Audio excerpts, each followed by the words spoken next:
محترم حضرات، السلام علیکم ورحمۃ اللہ تعالی وبرکاتہ۔ نحمدہ ونصلی ونسلم علی رسولہ الکریم۔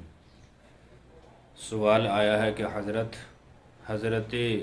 حوا رضی اللہ تعالی عنہا جو تمام مومنین کی، مسلمین کی، انسانوں کی ماں ہیں، ان کو مٹی سے پیدا کیوں نہیں فرمایا گیا؟ دیکھیے حضرات، سوال ماشاءاللہ بہت اچھا ہے۔ حضرت حوا رضی اللہ تعالی عنہا جو ہمارے تمہاری ماں ہیں، انہیں مٹی سے پیدا کیوں نہیں فرمایا گیا؟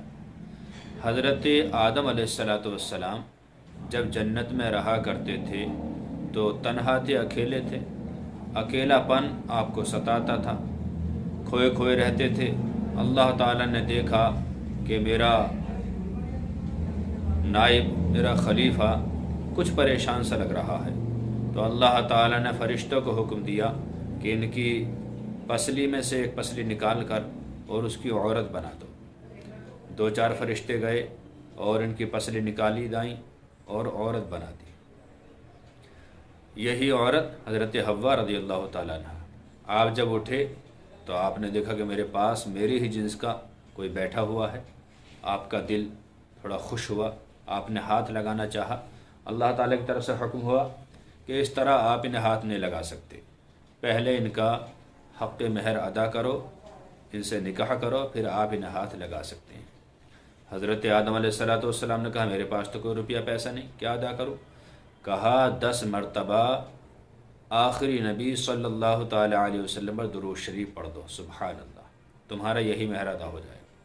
حضرت جبرائیل نے آپ کا نکاح پڑھا دیا اور پھر آپ کو ہاتھ لگانا جائز ہو گیا۔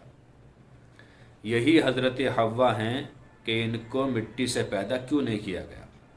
دیکھیے حضرات، مٹی سے اگر پیدا کیا جاتا تو اللہ تعالیٰ فرشتوں کو حکم دیتا، جیسے حضرت آدم علیہ السلام کی مٹی لانے کا حکم دیا، کیونکہ مٹی زمین پہ تھی، جنت آسمانوں پر ہے، تو زمین پہ فرشتے آتے، جگہ جگہ سے مٹی لیتے، پھر پتلا بنتا، پھر روح پھونکی جاتی، تو سارے فرشتے اسے دیکھ لیتے، اس پتلے کو سارے فرشتے دیکھ لیتے۔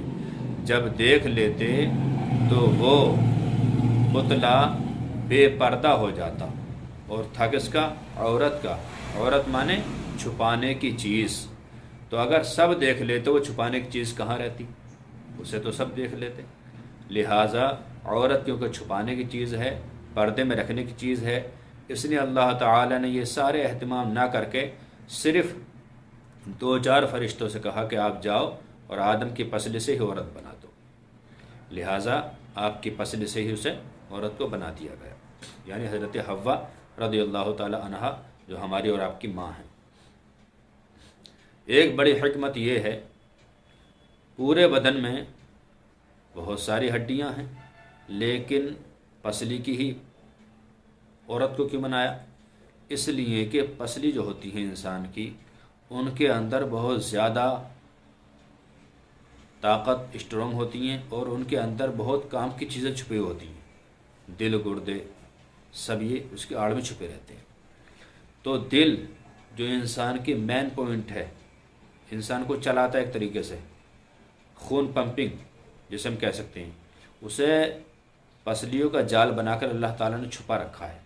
تو پسلی عورت کے استعمال میں اس لیے لائی گئی، عورت کو اس لیے پسلی سے بنایا گیا، جس طرح پسلی دل کی حفاظت کرتی ہے، اسی طرح عورت انسان کی حفاظت کرتی ہے، اپنے شوہر کی گناہوں سے حفاظت کرتی ہے۔ جس طرح پسلی دل کے لیے پردہ ہے، اسی طرح عورت انسان کے لیے پردہ ہے۔ جس طرح پسلی دل کی سپورٹ ہے، اسی طرح عورت مرد کے لیے ایک سپورٹ ہے۔ جس طرح پسلی اسے سانس آتا رہتا ہے، انسان زندہ رہتا ہے، اسی طرح عورت کے سہارے، چاہے وہ عورت ماں ہو، بہن ہو، بیٹی ہو، بیوی ہو، کوئی بھی ہو، اسی کے سہارے انسان کی زندگی چلتی رہتی ہے۔ تو یہ کچھ حکمتیں تھیں جو اللہ تعالیٰ نے اس حکمت کے تحت حضرت حوا کو مٹی سے نہ پیدا فرما کے انسان ہی کی پسلی سے پیدا فرمایا۔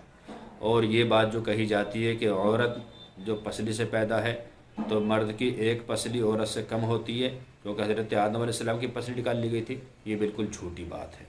ہر انسان چاہے وہ مرد ہو عورت، ہر کسی کے 24 پسلی ہوتی ہے، اس میں کوئی کمی بیشی نہیں کی گئی۔ یہ اللہ تعالیٰ کی قدرت تھی کہ اللہ تعالیٰ نے پسلی نکلوائی اور پھر بھی 24 کی 24 پورے مکمل موجود ہیں۔ امید ہے کہ بات بالکل آسانی سے آپ سمجھ گئے ہوں گے۔